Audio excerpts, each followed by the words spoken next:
The vast majority of Muslim scholars and apologists in the West have a very strange characteristic. In their zeal to shield their religion from critics and to prove that they are the true defenders of Islam and to win praise from their followers, they will say almost anything to block a criticism, even if they have to twist and distort the Quran and the Hadith, even if they have to lie about the history of Islam, even if they have to throw centuries of Muslim scholars under the bus. As long as they successfully deflect a criticism, the ends apparently justify the means. The most interesting part is that the more they twist and distort the Quran and the Hadith, the more they lie about the history of Islam, the more they throw centuries of Muslim scholars under the bus, the more popular they become, because their deceptive dawah tactics make them appear to be the champions of Islam who are successfully protecting Muhammad and the Quran from evil critics. There are, of course, a few problems with the approach of westernized Muslim scholars and apologists. There's a moral problem. It's just wrong to spread your religion through deception and manipulation, but that never seems to bother them. There's a practical problem. The more you lie, the easier it is to expose your deception. So if you just keep piling lie upon lie upon lie in order to defend your religion, you end up making it easier to expose your religion. And there's a division problem. When some people lie for their religion, there will be other people who don't believe in lying for their religion, so they start criticizing and condemning the liars, and this leads to division within the religion. People are starting to notice the division problem that's arising. Let's look at a fascinating example.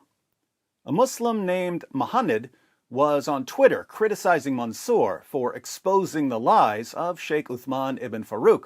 Muhammad said, "The fact that you think it's okay to make threads against someone that has dedicated his life to spreading Islam," that's Sheikh Uthman, "and side with someone whose life mission is to spread lies and misinformation about Islam, supposedly me, says enough about what your intentions are." That's when Basil stepped in and replied, "Are you seriously defending Uthman over the truth? Is he your daddy? I mean, even if he was, you don't have to put him over the truth. What's wrong with you people? The Jahiliyyah is over. Get over it. If you want to defend Uthman, you need to make him stop lying. That's the only way you can defend him. Talk to him and say, Uthman, stop lying to Muslims. Stop lying. Stop lying. And he will block you because he doesn't want to stop. That's why threads must be made to protect Muslims from his lies that they can't see because they trust him blindly." Muhammad responded, "Protect Muslims? Yeah, that's obviously what you're trying to do. You have zero credibility when you side with someone who insults God, my prophet, and my religion." So Muhammad thinks that Mansour and Basil are siding with me when they correct Sheikh Uthman. Basil replies, "In fact, he is siding with scholars of Islam. You can't understand. You are in the Jahiliyyah following random guys on the street. Uthman threw the scholars under the bus, and you're like, yeah, Uthman, keep going. We need to defeat David. Throw all those filthy scholars under the bus. Go, go, Islam is peace. Beat them all, these hateful scholars."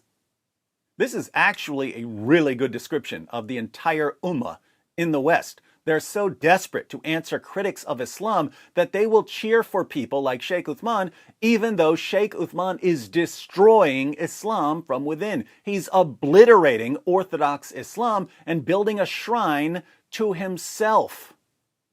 And Basil gets what's going on.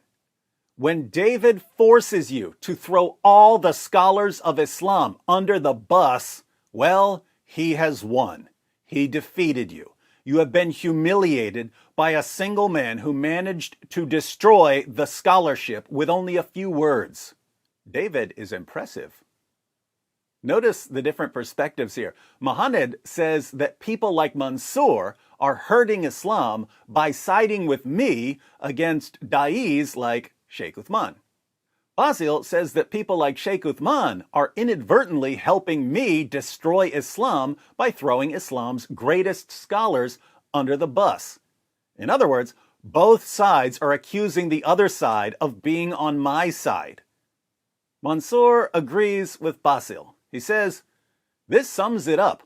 All David Wood has to do is read what the scholars said, and the vast majority of Western Muslims will start denying Orthodox Islam in some twisted attempt at defending Islam, really defending themselves from criticism.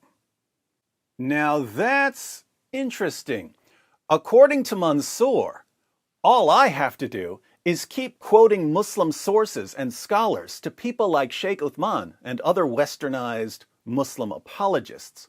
These westernized Muslim reformers will be so desperate to respond to me that they'll keep attacking their own sources and their own scholars.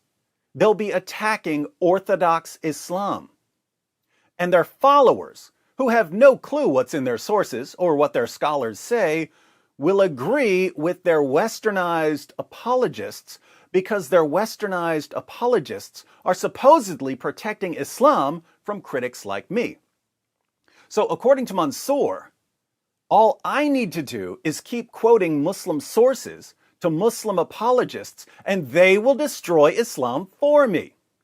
Then, of course, the true defenders of Islam, the non-westernized Muslims who don't want Islam to be corrupted by reformers, are going to have to defend Orthodox Islam from the reinterpretations of the reformers by exposing the lies of the reformers. But whenever they expose the lies of the reformers, they'll be accused of siding with me. In the end, the entire ummah will be nothing but endless division. And as Jesus said, a house divided against itself cannot stand. Interesting perspective, Mansour. But tell me, what can Muslims in the West do to stop this descent into chaos? Oh, absolutely nothing? It just backfired on you. It just backfired on you. This is a part of our religion. There's a reason to it. Yeah?